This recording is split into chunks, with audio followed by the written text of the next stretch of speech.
वस्तुतः मैं सुनने आया था, सुन रहा था बड़े ध्यान से और बड़ा आनंद भी आ रहा था। जितेंद्र जी को बहुत दिन से देख रहा हूँ मैं।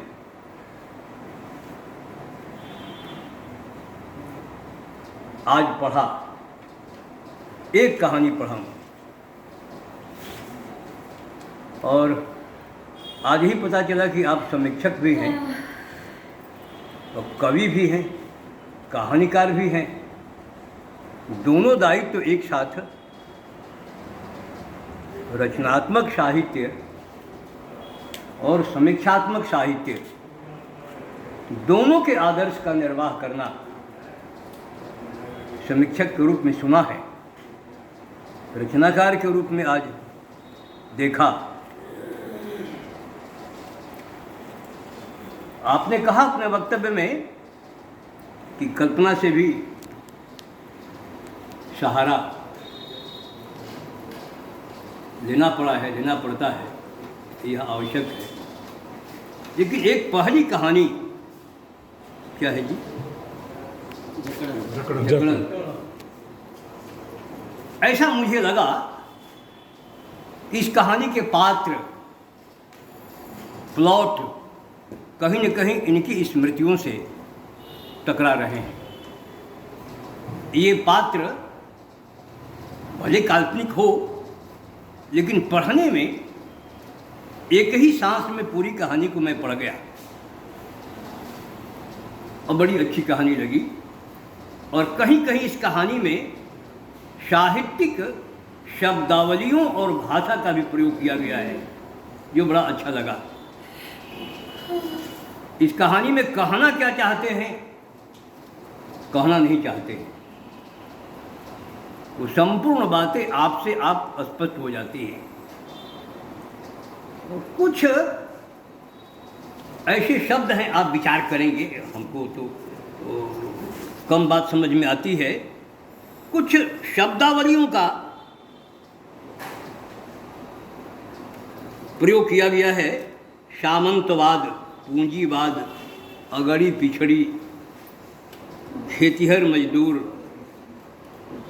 प्रगतिशील, साधन, पूंजी, श्रम वगैरह कुछ ऐसी पारिभाषिक शब्दावलियां हैं जिनका प्रत्यक्षतः प्रयोग किया गया है।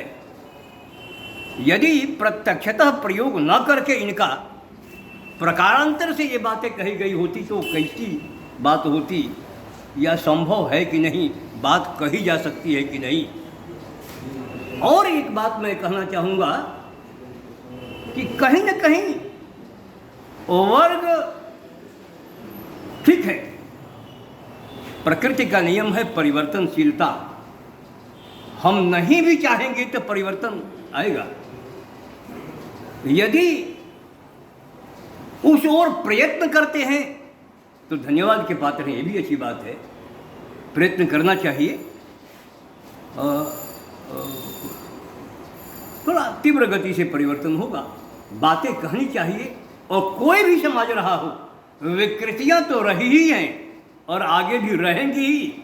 इसका मतलब उनको छोड़ नहीं देना है भगवान के भरोसे।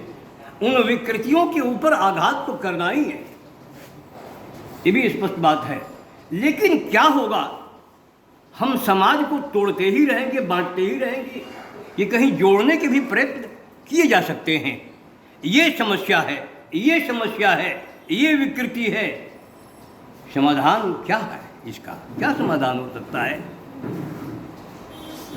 भारत के स्वरूप का भी कुछ परिचय हमारे मस्तिष्क में रहना चाहिए, जो विश्व का नेतृत्व करता है। मानवता बच रही है, मानवता की भी हम बातें करते हैं, तो मानवता एक ही वर्ग में है कि सभी वर्गों के अंतर्गत भी है। वो मानवता का स्वरूप क्या है? वो मनुष्य तक ही मानवता सीमित है कि मनुष्येतर प्राणियों तक भी मानवता कही जाती है। इन बातों पर कैसे इन विकृतियों को दूर कर सकते हैं, इन्हें जोड़ सकते हैं, इस पक्ष पर भी यदि विचार किया जाए तो मुझे लगता है कि अच्छा होगा। अधिक समय नहीं है, मैं जितेंद्र जी को बहुत बहुत साधुवाद देता हूँ। इनकी रचना धर्मिता से मैं बहुत प्रभावित हूँ। धन्यवाद।